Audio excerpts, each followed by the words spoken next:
예, 이번 주는 여성과 리더십, 이제 마지막 이야기와 그다음에 거기에 따르는 여성과 일을 살펴보는 시간을 갖겠습니다. 들어가기에 앞서서 지금 우리 그 기업을 중심으로 남성 중심의 기업 문화를 한번 간단하게 살펴보는 시간을 갖고자 합니다. 이제 이분은 이제 그 프랑스 분인데, LG전자 이제 뭐 지사장급으로 오시면서 그 외국인 그 이제 CEO가 그 10년간 경험한 한국의 대기업의 실상을 보면서 한국인은 미쳤다 제목으로서 낸 책 중에 몇 가지 이야기를 이제 소개하는 것으로 하겠습니다. 그래서 여기서 뭐 한국인은 미쳤다 해서 뭐 한국인이 뭐 잘못됐다는 것은 아니고, 너무 열심히 일을 한다. 그리고 너무 열심히 일을 해서 이제 공사에 구분도 못하고 어떠한 이런 그 기업이 뭐 가족 문화까지도 힘들게 하는, 더 나아가 여성의 그 돌봄 노동을 독박하게 만드는 그 이유 중에 또 하나라고도 볼 수가 있겠습니다. 그래서 하루 10시에서 14시간 근무. 뭐 지금은 뭐 9 to 6 해가지고 많이 지키고 있지만, 뭐 대기업은 뭐 철저히 지키고 있죠. 그러나 초과 수당, 그러니까 8시간 근무 이상은 이제 초과 수당을 받죠. 그러니까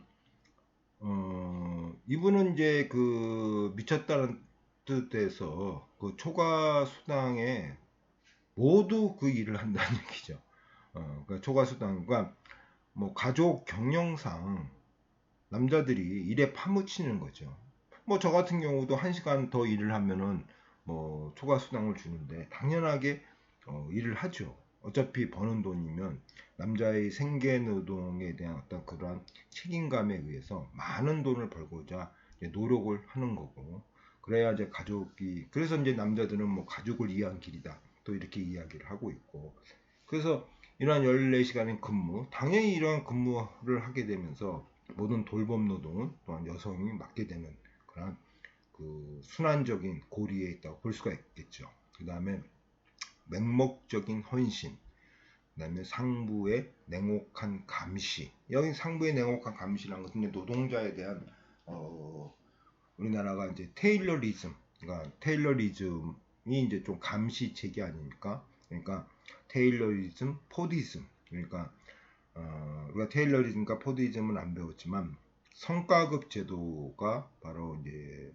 테일러리즘의 기초죠. 그러니까 얼마를 성과를 하면은 그, 그 성과 이상은 성과급 하면서 일을 열심히 하게 만드는 거죠. 하루에 노동량이 뭐 20개다고 책정이 되면은 30개 만들면 30원 주고, 이게 성과급 제도죠. 이 성과급 제도, 그다음에 포디즘.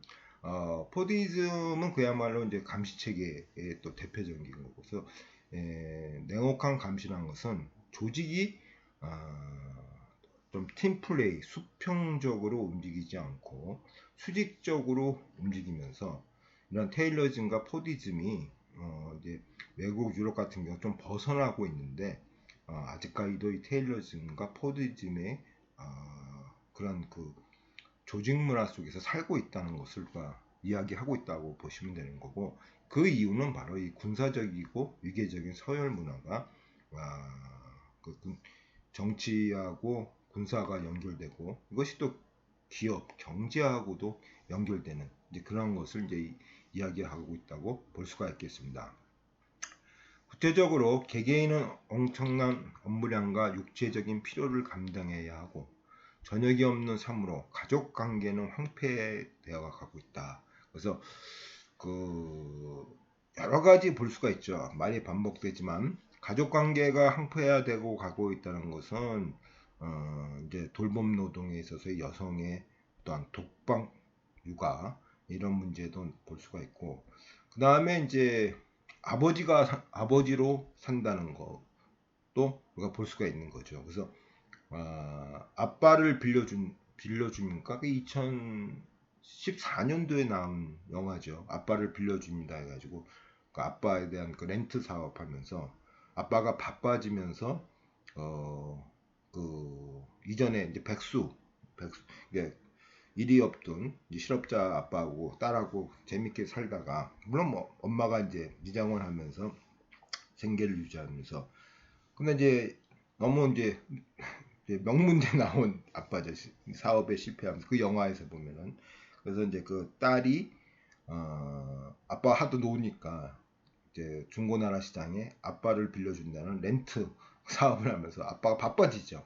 아빠가 바빠지면서 이 딸이 가만히 보니까 진정한 아빠라는 것은 돈을 벌어오는 것이 아니라 가족과 함께 하는 것이 진정한 아빠라는 것을 깨우치면서 자기의 저금통을 깨면서 아빠를 렌트하는 것, 다시 제자리를 렌트하면서 아빠를 제자리를 돌리게 하는 것. 이제 그런 영화에서 진정한 아빠라는 게 무엇인가를 우리한테 이제 보여주는 그런 영화면서 진정한 아빠가 무엇인가를 보여주면서 이런 생계노동과 돌봄노동에 좀 벗어나는 것을 우리가 좀 또 그릴 수가 있겠습니다. 이제 그러지 못하는 거. 그래서 황폐되어 가고 있다. 이게 뭐 그러니까 아빠의 자리가 없어지죠. 맨날 이제 생계노동에 이제 거기에 이제 빠지면서 하루에 14시간씩 근무하다 보니 당연히 이제 저때 나이가 되면은 저의 자리가 없어지죠.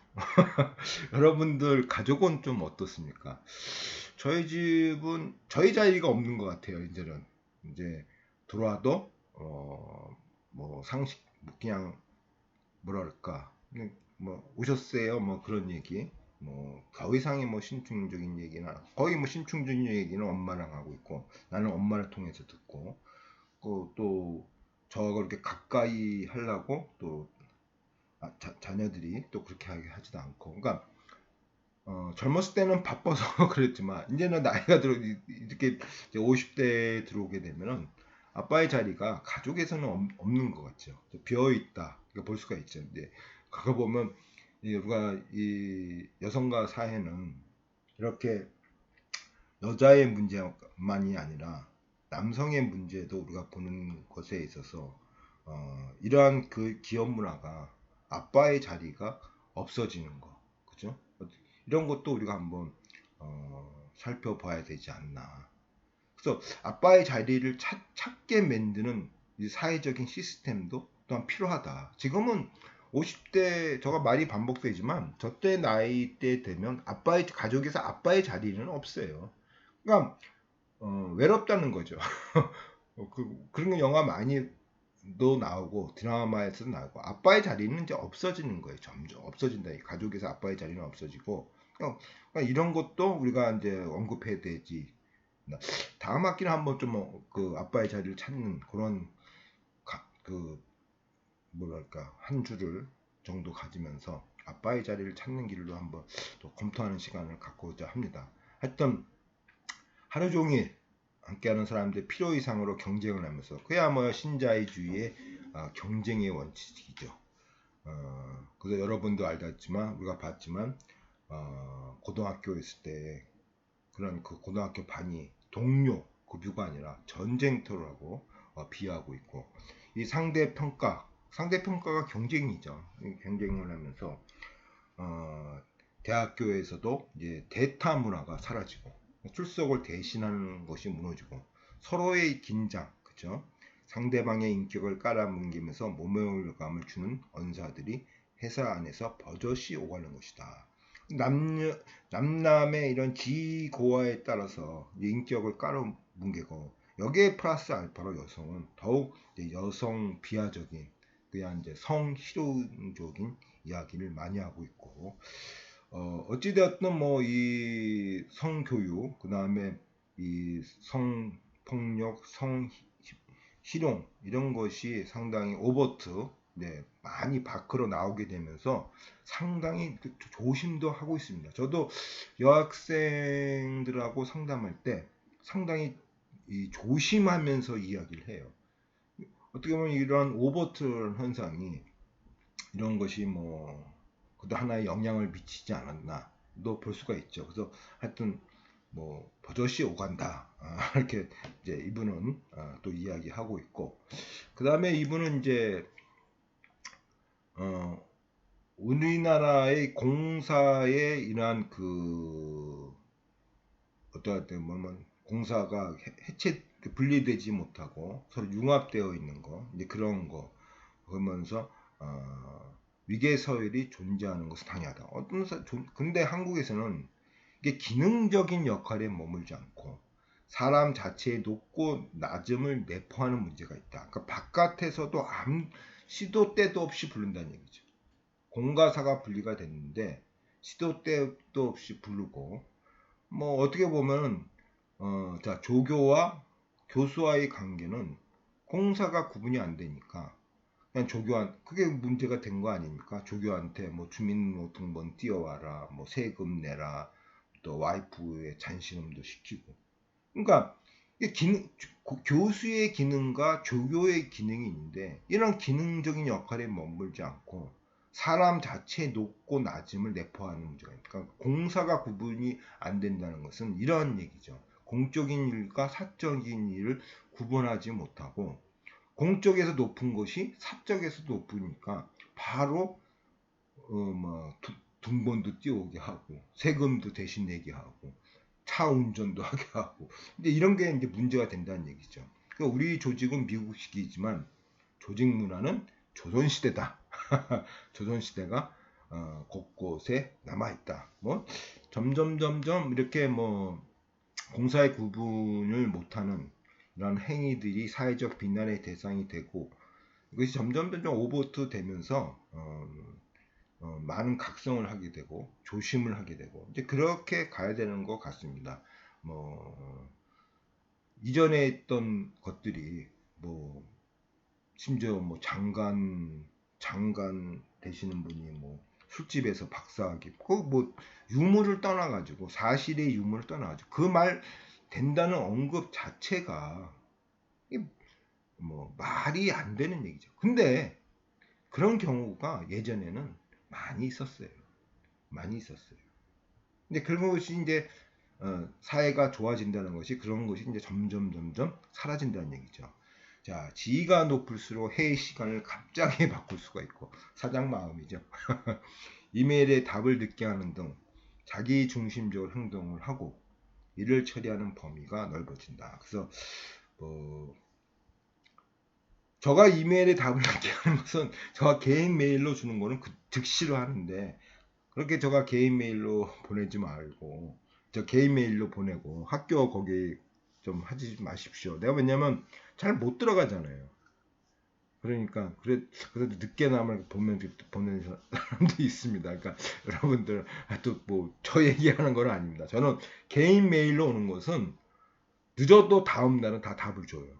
그러나 학교 그 홈페이지에 그러니까 우리 그 뭐죠? LMS 사이트에 올라오면 저거 좀 늦습니다. 잘 안 들어가니까 그건 그렇게 보시면 되고 자 하여튼 뭐 영화의 한 장면이죠.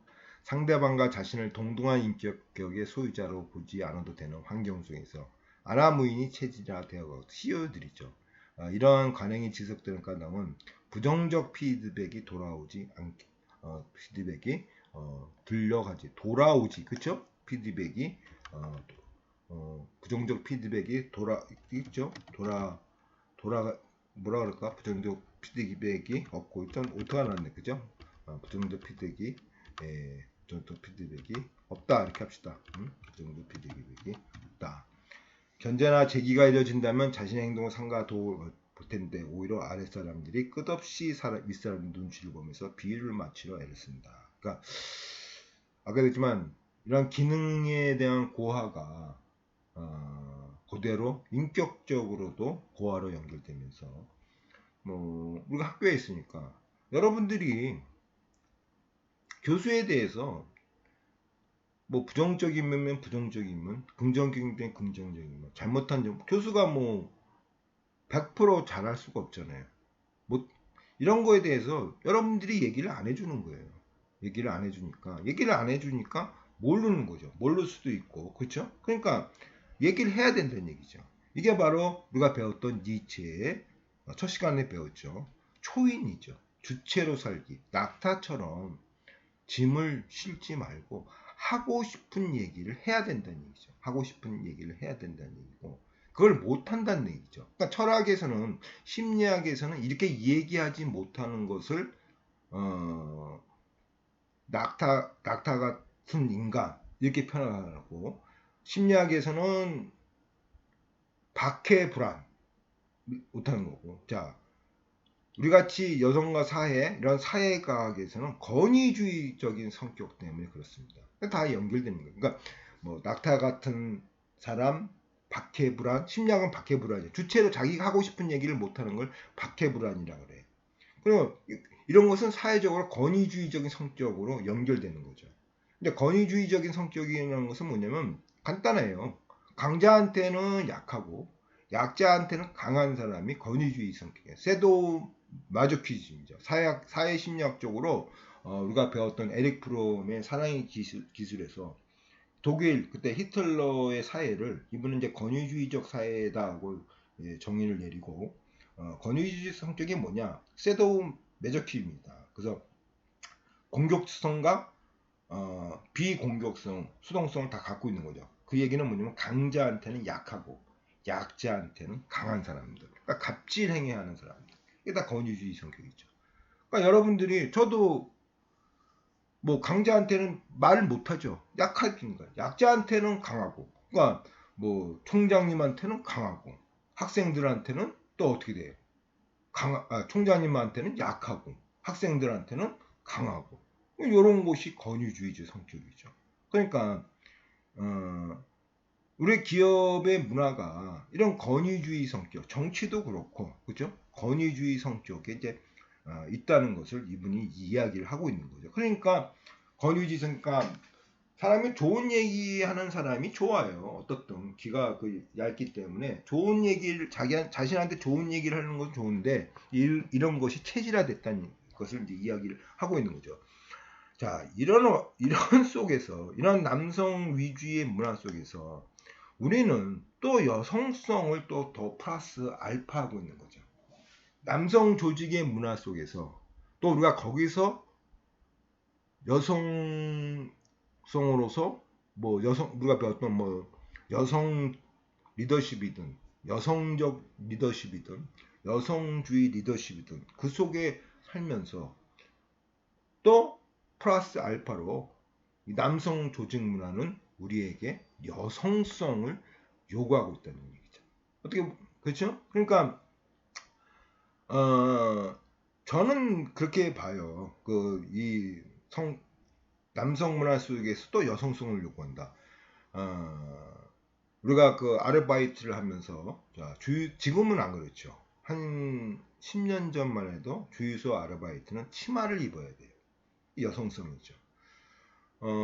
그리고 저는 전번 시간도 얘기했지만, 특히 배구, 제가 이제 농구는 안 보고 이제 김연경 씨 때문에 배구를 보는데, 배구 선수들이 다 화장도 하고 하여튼 머리띠도 메고, 이것이 많은 생각을 만들어요. 운동하면서 이 여성성을 또한 보여줘야 된다는 거. 이것이 어떻게 보면은 우리나라의 현실이 아닐까. 그러니까 여자는 뭐 이뻐야 된다, 몸을 가꿔야 된다. 그러면서 땀이 뻘뻘 나고 그러는 와중에 거기서 이렇게 화장을 하고 뭐 치장을 하고 이러고 운동을 한다는 것이 모르겠습니다. 저는 뭐 그분들의 당사자들의 이야기는 제가 이제 못 들어봐서. 근데 이제 제가 보는 시점에서는 이러한 체육을 사회로 견주할 때 사회 속에서 이렇게 굳이 화장도 할 필요가 없는데 여성성을 플러스 알파로 요구한다는 얘기죠. 플러스 알파를 요구한다. 이것이 바로 지금의 우리 사회의 현실이라고 이제 볼 수가 있겠습니다. 자, 그러니까 이런 조직 속에서 우리가 또 여성들이 어떻게 그 여성성을 다루고 갖고 있냐가 또 중요한 거죠. 이게 바로 우리가 오늘 배울 여성과 리더십의 두 번째 이야기죠. 자, 남학생들은 귀차니즘 때문에 교환을 학생을 여대생들처럼 필수적으로 하지 않는다. 그죠? 남학생들과 보이지 않는 차별의 기구자 치열한 스펙 전쟁을 치른다. 그래서 여기에 대해서 또 뭐 반문을 던지는 학생들도 저가 간혹과도 봤고 그렇지만 남학생들은 이제 그 취업 현장에 있어서 그 남성이라는 그 하나를 가지고 가지만 여학생들은 그 남성과 어떠한 게 경쟁 관계 속에 있어서 남성들이 갖지 못한 스펙을 또한 가져야만이 그 게임을 할 수 있다는 것이죠. 그러니까 스펙이 없으면은 남성과 동일하게 경쟁하기는 상당히 어렵다는 얘기죠. 그래서 여학생들이 의외로 스펙이 많이 있습니다. 그죠? 어차피 이건 남성 위주의 사회니까. 근데 그것을 여러분들이 이제 이해하셔야 되는 거죠. 남성 위주의 사회니까 남성은 그냥 남자라는 이유 하나로 가지만 여성은 거기에 플러스 알파 많은 스펙을 가져야 된다는 얘기죠. 그래서 교환학생 비율도 남학생보다 여학생이 많아요. 남학생은 굳이 교환학생을 하겠다는 그런 필요성을 못 느끼고 여학생은 많이 느낀다는 얘기죠. 그래서 남성 1, 여학생 1에 플러스 여학생 스펙이 있어야 된다는 얘기죠. 뭐 제가 자주 언급되지만 그 실습을 함에 있어서도 전에도 얘기했죠. 남자냐 여자냐 가능하면 남학생을 보내주세요. 그죠? 이런 현실 속에서 여자는 당연히 어떻게 돼요? 플러스 스펙을 가져야 된다는 얘기죠. 그래서 하여튼 이러한 그 회사 속에서 기업의 속에서 여성을 성으로 보지 않고 동등하게 남성으로 보면서 어떤 일과 능력으로서 보는 이 상사의 만남을 우리는 행운으로 간주하고 있다고 볼 수가 있는 거죠. 하여튼 뭐 현실이 그러니까요. 이것을 이겨내는 것이 또한 어떻게 이겨낼 것인가, 그것이 뭐 이 과목을 배우는 이유 중에 하나죠. 자, 한국의 기업처럼 이윤축을 핵심하는 조직에서 과연 리더십을 발휘하는 것이 가능할까는 의문을 갖는다. 성적과 스펙에 치중하고 있는 대학생들의 여성주의 리더십을 어떻게 기를 수 있을까? 그것도 감독하고. 자, 첫 번째, 자, 기업처럼 위계적이고 이윤축을 핵심하는 조직에서 주주 자본주의라고 그러죠. 주주 자본주의. 그러니까 기업은 수단과 방법을 가르지 않고 이윤을 올려야만이 회사의 가치가 올라가고 주식이 올라간다는 거예요. 주식의 가격이 회사의 가치로 되는 것이 바로 주주 자본주의죠. 그러니까 회사의 가치를 올리려면 회사의 수익률을 올려야 되죠. 회사의 수익률을 올려야 되니까 어떻게 된다는 게 수단과 방법을 가리지 않는 거죠. 수단과 방법을 가리지 않는다. 그러면서 수단과 방법을 가리지 않으니까 조직에서 직원들이 10시간, 14시간씩 막 근무하게 되고 이렇게 되는 거죠.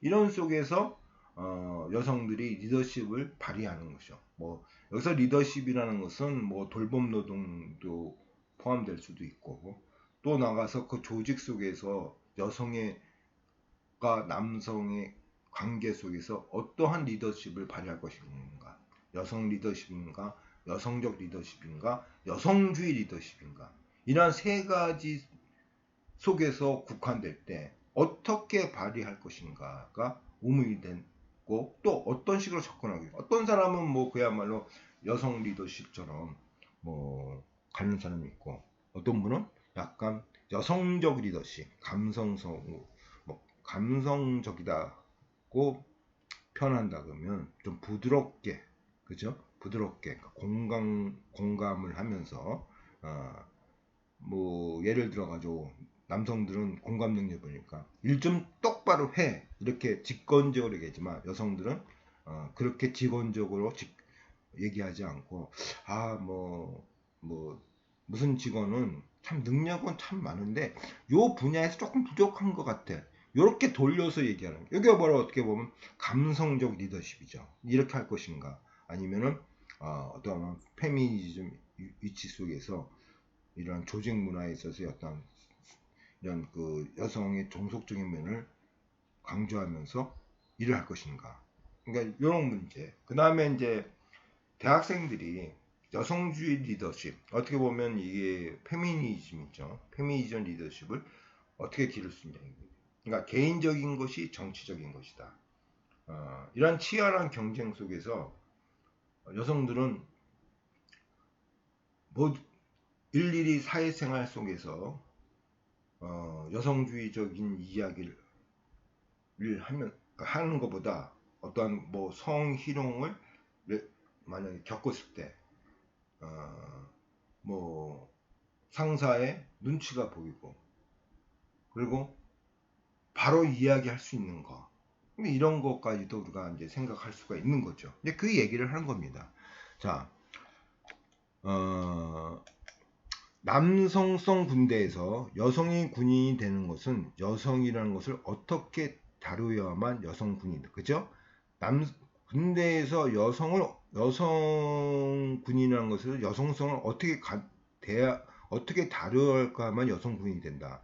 마찬가지로 남성이 지배하는 직장에서 여성성을 어떻게 다뤄야 할 것인가. 같은 이야기를 얘기죠. 그러니까 제가 이 얘기를 한 것은 쉽게 보란 얘기죠. 조직사에서 이 남성 위주의 조직이다 이게. 여성성을 어떻게 다룰 것인가. 자, 군대에서 여성군인이 되려면 어떻게 될 것이냐. 어떻게 할 것이냐 이게. 그 문제나 똑같은 얘기죠. 여성군인이라는 것이 아까도 얘기했지만 뭐 우리가 드라마에서 보면 그냥 남자처럼 행동하고 이게 이제 여성 리더십이죠. 근데 아까 제가 조금 전에 이야기한 것처럼 또 어떤 그렇지 않을 수도 있는 거죠. 그 어떻게 다뤄야만이 여성 군인이 되는 거죠. 자, 남성 위주의 조직 문화에서 살아남으려 그러면은 자, 위리천장을 깨고 경력 단절을 막으려 그러면은 어떻게 다룰 것이냐. 이것이 관건이라는 거죠. 뭐 예를 들어서 돌봄 노동을 어떻게 할 것이냐. 응?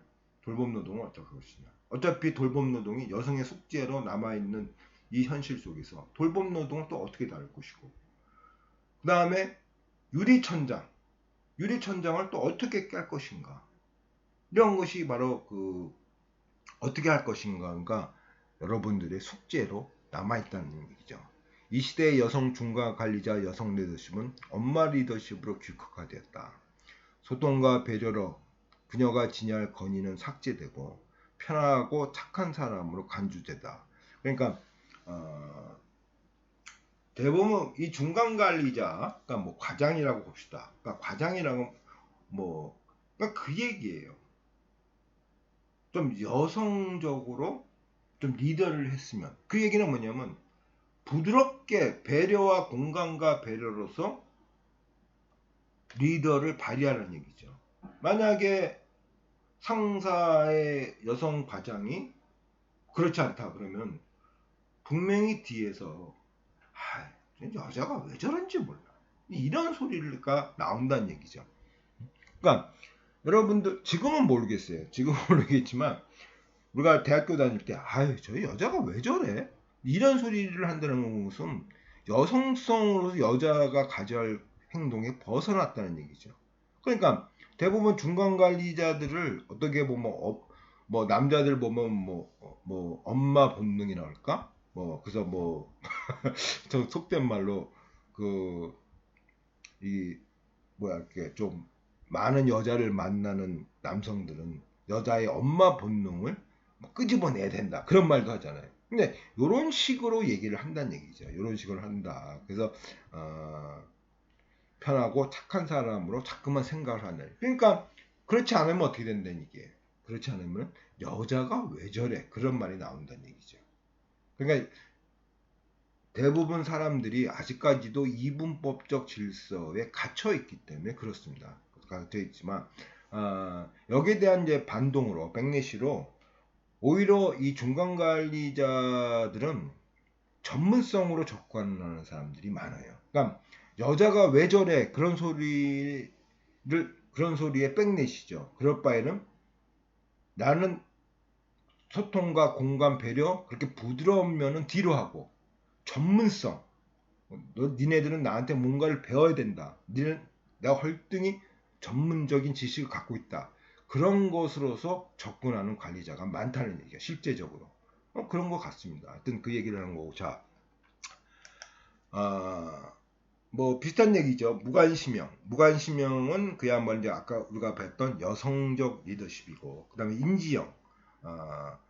인지형은 지금같이 전문성을 갖추어 극복하는 경우다. 여자가 왜 저래라는 소리는 들어요.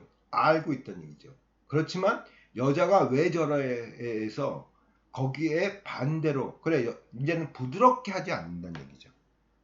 계속 자기의 전문성을 갖추면서 부하 직원을 에 대해서 어떻게 하면 통솔하려는 얘기죠. 그러니까 부하 직원을 통솔하면서 뭐 부하 직원 남성분들이 여자가 왜 저래 이런 소리를 들으면서도 이분은 거기에 뭐 말을 따르지 않고 도리어 전문성을 갖추면서 그 부하 직원들을 통솔하는 거. 이게 바로 인지형이라고 그래요.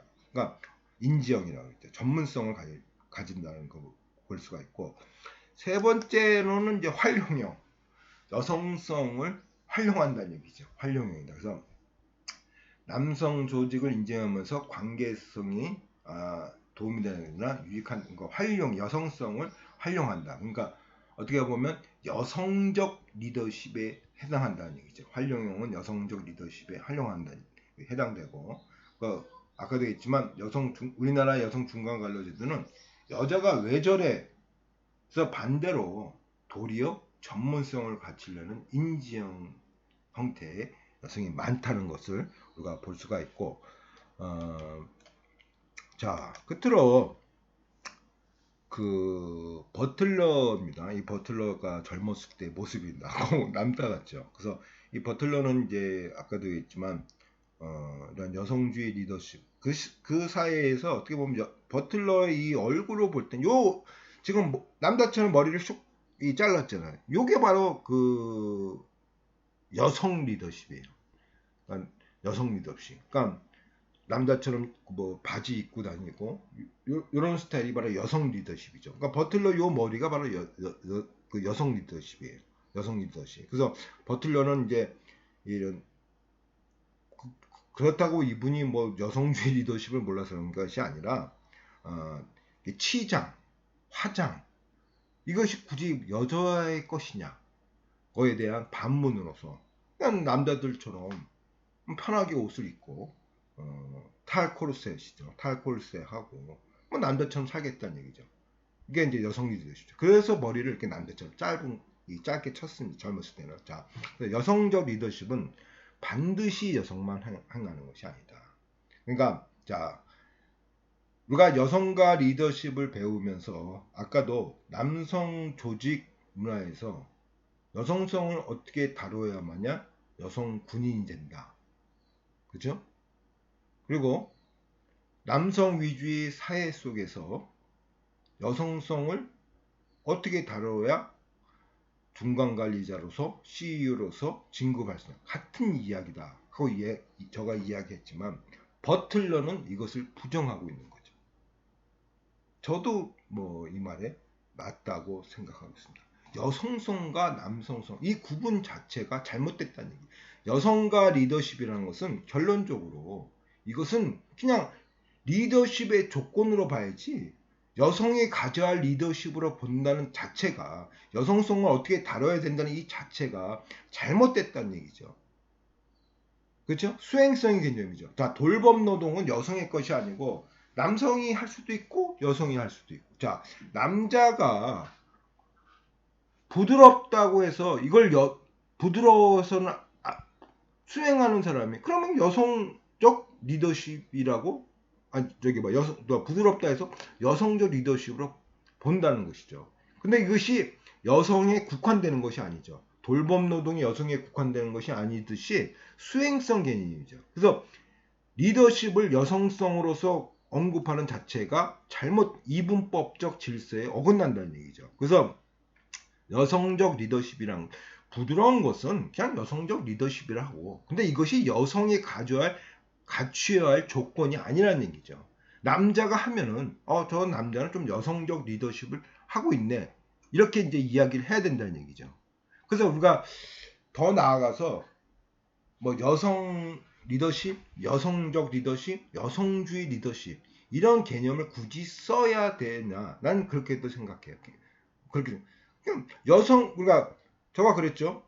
여성 가족부 그러니까 가족이 꼭 여성의 문제로 보듯이 우리가 개념 자체를 조금 지금은 아직까지도 여성 리더십, 여성적 리더십, 여성주의 리더십 이렇게 이야기하고 있지만 이것보다는 아까도 봤던 뭐 무관심형, 활용형, 인지형 이런 식으로서 개념을 정리하면서 우리가 여성과 리더십을 보는 것이 옳다는 얘기죠. 그래서 여성과 리더십은 제가 여기서 왜 우리가 제가 그 무관심형, 활용형, 인지형 있는 것은 우리가 첫 시간에 봤던 이 여성적 리더십 이렇게 하면 이분법적 질서에 빠진다는 얘기죠. 그래서 버틀러는 이것을 여기에 빠져서는 안 된다는 얘기죠. 바로 수행성과 이행성의 개념이죠. 그래서 남자가 좀 부드러우면은 우리가 저 정도는 여성다워 이렇게 얘기하지 말고